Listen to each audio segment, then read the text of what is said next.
What if your body is trying to tell you something really important, but it's speaking in whispers? We're not talking about that dramatic chest-clutching heart attack you always see in the movies. Now, today we're going to learn how to listen for the quiet signals of heart strain, those little subtle clues that are so easy to miss. So, let's just start with a quick check-in. Have you ever paused halfway up the stairs and found yourself way more out of breath than you'd expect? Or maybe you felt totally wiped out after just a simple trip to the grocery store, right? These little moments, that's exactly what we're going to explore. And try to think of them less like scary alarms and more like, gentle messages from your body. Okay, so our goal here is pretty simple. First, we're going to learn how to actually recognize these quiet signals. And then we'll dive into how to respond with some gentle, really effective care. Look, this isn't about creating anxiety at all. It's about giving you the tools you need for empowerment and self-care. All right, so what exactly is heart strain? I know, it sounds kind of scary, but it's really not. It just means your heart is having to put in a little extra effort to do its job. It's not a diagnosis of failure or anything like that. It's more like a sign that your heart could use a bit more support. This analogy actually makes it super clear. Just think of your heart like a car engine. When you're driving up a really steep hill, that engine has to work way harder, right? It burns more fuel. Well, it's the same idea. When your heart faces some resistance, let's say from arteries that are just a bit less flexible, it has to pump with more force to get the job done. Okay, so if the heart is working overtime, how does it even let us know? Well, let's dive into the first set of signs, those gentle, often overlooked messages that our bodies are sending us. All right, the first sign is fatigue. And I don't mean that normal, oh man, it's been a long day kind of tired. Nope. This is a deep, profound exhaustion. It's that feeling of being completely spent that just doesn't add up, It doesn't match the activity you've been doing. So that's the crucial point right there. This connection between your energy and the effort involved.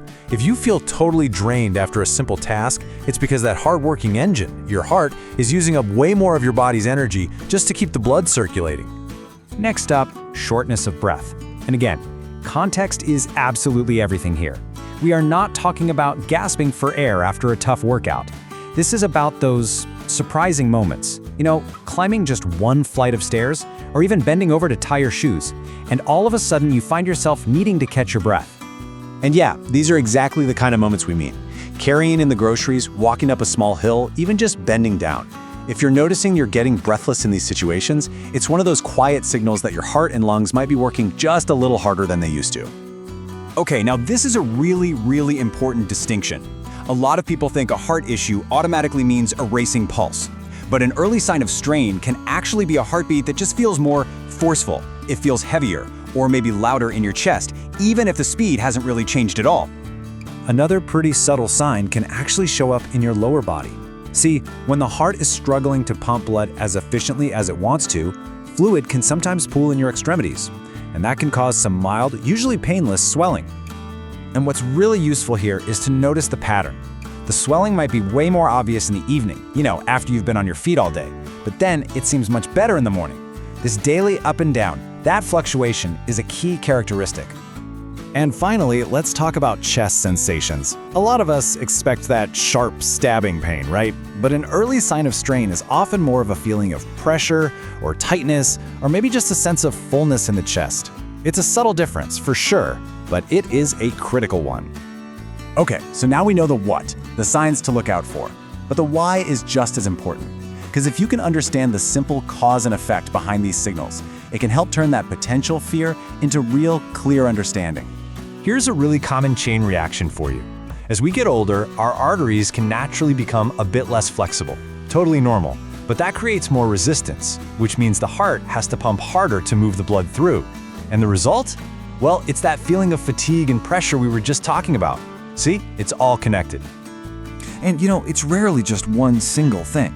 Stiff arteries are often a key piece of the puzzle, yeah, but other factors like blood pressure, changes in fluid balance, and even stress, they all play a role.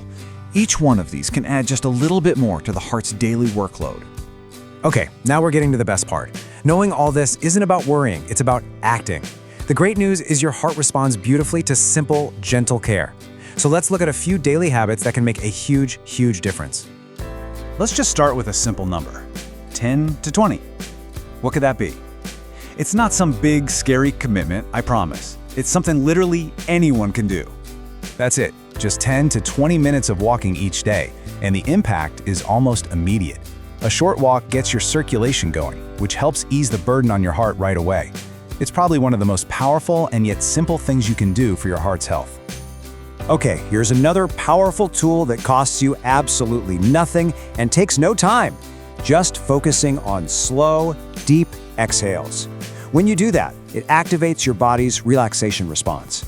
This directly calms your nervous system and, in turn, reduces the strain on your heart.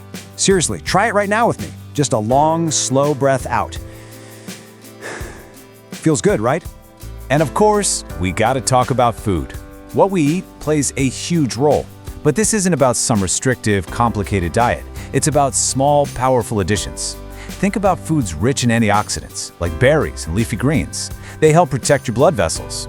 Healthy fats from things like nuts and fish help reduce inflammation. These little changes, they really add up. So look, the goal of all of this is to build your awareness, not your anxiety. It's about becoming a proactive partner in your own health. And a really crucial part of that is knowing when it's time to seek some professional guidance.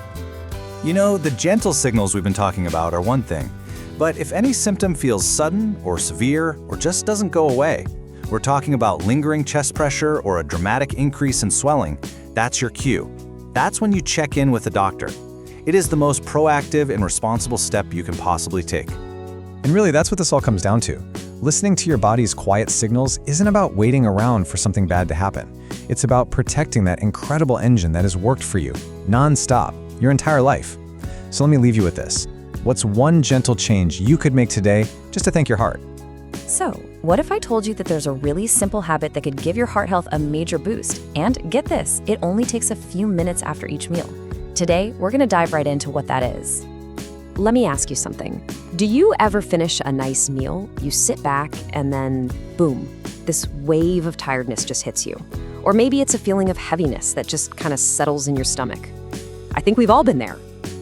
And you know what? It is not just in your head. So many adults, especially as we get older, notice these things. Maybe you feel your heartbeat just a little stronger than usual, or your energy levels just take a nosedive. You might even get a little bit of swelling or just general discomfort. If any of that sounds familiar, you are in exactly the right place. So what is actually happening inside our bodies that causes all this? Well, it turns out eating is a pretty active process. The moment you're done, your body flips a switch and goes right into digest mode. Okay, so the very first thing that happens is your body reroutes its resources. It's super smart. It sends a bigger rush of blood flow right to your stomach and your digestive system. That's basically mission control for breaking down all the food you just enjoyed. Now, because a lot more blood is being sent down to your gut, your heart actually has to pick up the pace a tiny bit. It needs to make sure that blood keeps circulating everywhere else in your body. It's not a huge strain or anything, but it is a temporary little bump in its workload. At the same time as your food gets broken down, all those nutrients, especially sugars, start getting absorbed into your bloodstream. Now, this is a totally natural and necessary process. It's how we get energy, but it does cause your blood sugar levels to go up for a little while. And in response to that rise in blood sugar, your pancreas gets the signal to release insulin. You can think of insulin like a key. It goes around and unlocks the doors to your body's cells, letting all that sugar move out of the blood and into the cells where it can be used for fuel. It's really a beautiful, complex system when you think about it. All right, so here's where one tiny change in your routine can make a massive difference. See, if you sit or lie down right after you eat, this whole digestive process can feel, well, kind of sluggish. But if you introduce just a little bit of gentle movement, everything changes. I mean, the difference is night and day. When you just sit there, digestion can feel slow, your heart might feel a little heavier, and your circulation slows down. But a simple walk, it helps your heart pump more efficiently, it improves your blood flow everywhere, and it gets rid of that heavy, sluggish feeling. So what are the specific benefits here? Well, a short walk gets your muscles working, which immediately boosts your circulation. It also helps your blood vessels relax, which can help with blood pressure. And here's the big one. Those working muscles start using up the sugar from your meal right away, which helps stabilize your blood sugar and prevent that big energy crash later. It even helps reduce stress and can lessen swelling in your legs and feet. Okay, so we know why this works. Now for the fun part. How do we actually do this? Let's build a simple, easy plan that literally anyone can follow. And here's the best part. You do not need to go on some hour-long power walk. The sweet spot is just 5 to 15 minutes. That's it. The goal here is not intense exercise. It's just gentle movement to help your body do its thing. And hey, if 5 minutes feels like too much at first, start with 3. Now, timing is also pretty important. The ideal window to get up and start your walk is within about 10 to 15 minutes after you've finished eating. This timing is perfect because it catches that rise in blood sugar right as it's happening, helping your body manage it way more effectively. And you don't even have to leave your house, seriously. You can just walk up and down a hallway, do a few laps around your living room, or take a little stroll around your yard. To make it more fun, maybe put on some music or ask a friend or your partner to join you. The whole point is to make it easy and enjoyable, not a chore. So, how do you know if you're walking at the right pace? It's really simple. You should be able to breathe easily, without any trouble. You should be able to hold a conversation while you're walking. You might feel a slight increase in your heart rate, but the overall feeling should be one of lightness, not exhaustion. If you feel out of breath, just slow it down. Remember, this is about helping your heart, not straining it. So, let's talk about the payoff. What can you actually expect to feel once you start making this a regular habit? The results are pretty tangible, and they happen fast. This is what's so cool about it. So many people say they feel a real difference in just 1 week. Things like a lighter stomach after meals, easier digestion, less swelling in their feet and ankles, and more energy throughout the day. Some people even notice they're sleeping better and just feel calmer overall. These little walks really do add up to big improvements, and quickly. At the end of the day, this habit is really a gift you give to your body. Think about it. Your heart works for you nonstop, every single second of every day. A short, gentle walk after a meal is such a simple way to give it a little break, to help it do its job more comfortably and more efficiently. What could possibly be a better way to spend 10 minutes?